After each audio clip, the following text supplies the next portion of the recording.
Il-Lukanda Kempinski Hotel San Lawrence Fawdex tlestila xogħol ta' rinnovazzjoni u titjib b'investiment ta' 10 miljun euro fuq medda ta' sentej.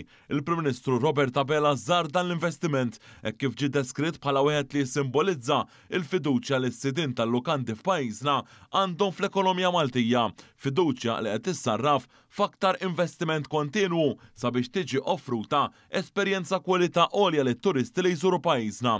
Flimkien ma' tmexxija tal-Lukanda Dr. Abela ram il-qrib ix-xogħol li sar fuq il-kmamar u spazji pubbliċi oħrajn fuq il-proprjetà bħall-entratura u l-ġonna tal-Lukanda. Fil-fatt spjegat li dan il-proġett sar b'rispett sħiħ lejn kwalità u sostenibilità u li wassal għal ħolqien ta' 120 impjieg. Il-Prim Ministru iddeskriva dan l-investiment bħala eżempju ċar ta' kif is-settur privat qed ikompli jinvesti fil-prodott turistiku Malti, fiduċjuż fl-istabilità ekonomika tal-pajjiż u l-potenzjal li joffri Għawdex bħala destinazzjoni turistika ta' kwalità. F'din iż-żjara il-Prim Ministru kien akkumpanjat mill-Ministru għal Għawdex Clint Camilleri.